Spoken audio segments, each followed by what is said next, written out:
সেটা আমরা যেটা শুনলাম যে আপনার দপ্তর 200 বাস, এই যে একটা যে সমস্যা বিভিন্ন জায়গায় যে শোনা যায় যে বেসরকারি বাস অনেকটাই কমছে বলে যেটা বলা হচ্ছে, সেই সেই বিষয়টাকে সামাল দিতে আপনার দপ্তর নতুন 200 বাস কিনছে, এই ব্যাপারটা যদি একটু বলেন। এখন দেখুন, বিষয়টা হচ্ছে যে একটা এনজিটির একটা অর্ডার ছিল, কোর্টের একটা অর্ডার ছিল 2009 সাল থেকে, যে 15 বছরের ওপরে যে গাড়িগুলোর বয়স সেই গাড়িগুলোকে স্ক্র্যাপ করে ফেলতে হবে কেএমডি এলাকায়। এই কারণে বিগত 10-15 বছর ধরেই বহু গাড়ি বাস স্ক্র্যাপ হয়েছে এবং সেগুলোকে ভেঙে ফেলতে হয়েছে। ফলে তার পরিবর্তে নতুন বাস কেনা, ব্যক্তিগত মালিক যারা আছেন তারা কিনেওছেন, আবার সম্পূর্ণটা গ্যাপ পূরণ হয়ওনি। এতে বেসরকারি বাসের সংখ্যা অনেকটা কমেছে, কিন্তু সরকারি বাসের সংখ্যা কিন্তু কখনোই কমেনি। এটা বহুকাল ধরে বিভিন্ন এসটিউতে যে বাসগুলো চলতো, আগের সরকারের আমলে চলতো, সেই সংখ্যাটা কিন্তু একই রকম আছে। যখনই বাস আমাদের স্ক্র্যাপ হয় আমরা নতুন বাস অল্প অল্প করে কিনি। কিন্তু এই মুহূর্তে আমাদের মুখ্যমন্ত্রী তিনি 200 সিএনজি বাস কেনার জন্য অনুমোদন করেছেন এবং সেটা আমরা কেনার প্রক্রিয়ার মধ্যেই আছি। সঙ্গে সঙ্গে আরও এর বাইরেও আরও বাস কেনার জন্য আমাদের সরকারের পক্ষ থেকে আমাদের কাছে নির্দেশ এসছে। আমরা সেই প্রক্রিয়াটাও শুরু করব। ফলে বাসের সংখ্যা, সরকারি বাসের সংখ্যা কলকাতায় বাড়বে এবং ড্রাইভার কন্ট্রাক্টর সেই অনুপাতে সেগুলো রিক্রুটমেন্টের প্রসেস চলছে। ফলে বেসরকারি বাস যেটুকু কমেছে সেটাকে পূরণ করার জন্য সরকারি বাস তো থাকবেই। সেটা দেখলাম যে পিপিপি মডেলে যে শহরের যে হলুদ ট্যাক্সি, আমরা দেখলাম একটা সংস্থা, আপনি নিজে দেখলাম যে বেশ কিছু তারা পরিষেবা দিচ্ছে, এদের এই মুহূর্তে অবস্থাটা কি আছে যদি একটুখানি বলেন।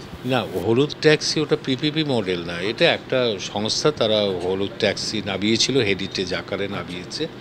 আমরা যেটা করেছিলাম যে কলকাতায় যে অ্যাপ ক্যাব সিস্টেম আছে, প্রাইভেট যে অ্যাপ ক্যাবগুলো চলে, আমি তাদের নাম বলছি না, আপনারা সকলেই জানেন, তার পাশাপাশি সরকারি উদ্যোগে আমরা যাত্রীর সাথে অ্যাপ চালু করেছিলাম এবং কলকাতায় প্রায় ৭৬,০০০ ক্যাব গাড়ি আছে। সেই ৭৬,০০০ গাড়ির মধ্যে আমাদের ৪০-৫০,০০০ গাড়ি আমাদের যাত্রী সাথী অ্যাপের সাথে যুক্ত হয়েছে। আমরা যাত্রী সাথী অ্যাপ করেছিলাম, এটা ভারতবর্ষের মধ্যে প্রথম শহর যেখানে সরকার অ্যাপ ক্যাব সিস্টেম চালু করেছে। এখানে যাত্রীরা কম ভাড়ায় যেতে পারবে, এক জায়গা থেকে আর এক জায়গায় নিরাপদে যেতে পারবে। পাশাপাশি যারা এই ক্যাবগুলো যাত্রী সাথী অ্যাপের সাথে সংযুক্ত করেছে সেই ড্রাইভার এবং মালিকেরও আয় কিছুটা বেশি হবে, কারণ সরকার এখানে প্রফিট কমিশন নেয় না, একটা সামান্য সার্ভিস চার্জ নেয় মাত্র। সেই যাত্রী সাথী অ্যাপ খুবই পপুলার হয়েছে। আমরা সেই যাত্রী সাথী অ্যাপের সাথে আবার বাসগুলোকে যুক্ত করেছি। আমরা পাইলট প্রজেক্ট হিসেবে 15টি এয়ারপোর্ট থেকে 15টি রাস্তায় বাস যাত্রী সাথী অ্যাপের সাথে যুক্ত হয়েছে এবং এই যাত্রী সাথী অ্যাপের মাধ্যমেই কিন্তু বাসের ভাড়াও তারা দিতে পারবে, টিকিট কাটতে পারবে সাধারণ মানুষ। এই সুবিধাগুলো তো আছে, সরকার যতটা পারছে সাধারণ মানুষকে যাত্রী পরিষেবার ক্ষেত্রে গুরুত্ব দিচ্ছে এবং সেটাকে মসৃণ করার চেষ্টা করছে।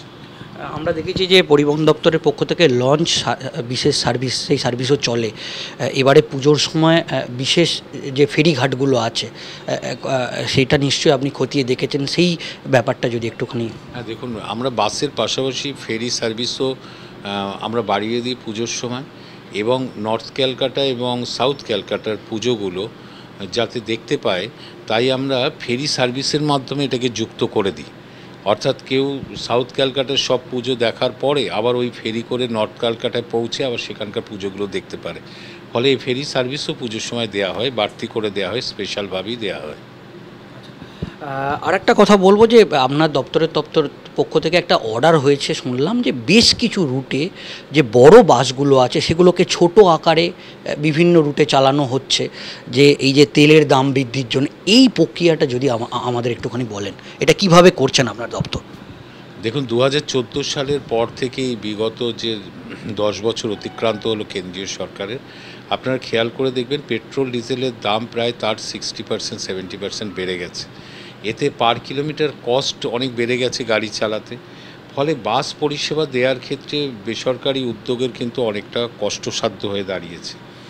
এই হিসেবে আমরা দেখতে পেয়েছি যে বাংলার বিভিন্ন প্রান্তে যে বাস রুটগুলো ছিল, সেখানে অনেক রুটে কিন্তু তারা বাস চালিয়ে তার ফুয়েল কস্টটা তুলতে পারে না।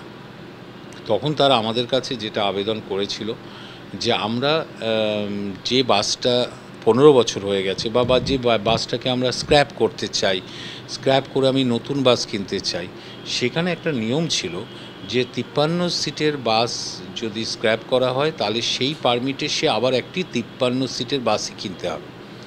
এখন বাস মালিকরা আমাদের কাছে আবেদন করেছিল, দেখুন যাত্রী সংখ্যা যেহেতু অনেকটা কমে গেছে বাসের, আমরা যদি এই বাসের সিট সংখ্যা কম সিটের বাস কিনি তাহলে আমরা বেঁচে থাকতে পারবো, আমরা সার্ভিসটাও দিতে পারবো। তাই আমরা নিয়মটা একটা বদল করেছি, যে আমরা একটা রেঞ্জ ঠিক করেছি যে বাস স্ক্র্যাপ করার পর সে যদি ওই পারমিট রিনিউ করে নতুন বাস কিনতে চায় তাহলে সে 22 সিট থেকে 55 সিট এর মধ্যে যে কোনো বাসই সে কিনতে পারে। আমরা এই নিয়মটা চালু করেছি এবং তবে সেক্ষেত্রে ট্রাফিক পুলিশের একটা এনওসি দরকার হবে।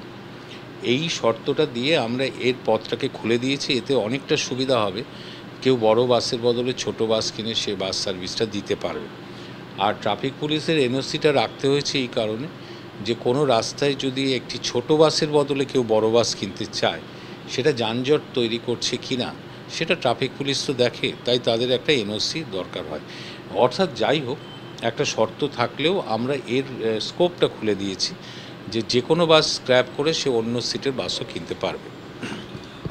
স্নেহাশিসদা, বেসরকারি বাস সংগঠনগুলোর পক্ষ থেকে একটা বিষয় বলা হচ্ছে যে শেষ ভাড়া নাকি 2018-তে বেড়েছিল, তারপর থেকে আর বাসের ভাড়া বৃদ্ধি হয়নি এবং তারা আমরা দেখেছি সম্প্রতিকালে একটি মিটিং হলো, তারা একটা 1 সপ্তাহব্যাপী একটা ধর্মঘট ডাক দিয়েছিল, কিন্তু যা হোক সরকার পক্ষর সঙ্গে পুলিশ, সরকার পক্ষে বা আপনি তাদের সঙ্গে বৈঠক করে একটা সুষ্ঠু সমাধান করেছে, কিন্তু তারা এখনও দাবি করছে যে যদি বাস ভাড়া আগামী দিনে সরকার না বাড়ায় তাহলে তাদের বিকল্প কোনো ব্যবস্থা তারা নেবে, এরকম তারা দাবি করছে। প্রয়োজনে তারা ফের আন্দোলনে নামারও হুমকি দিচ্ছে।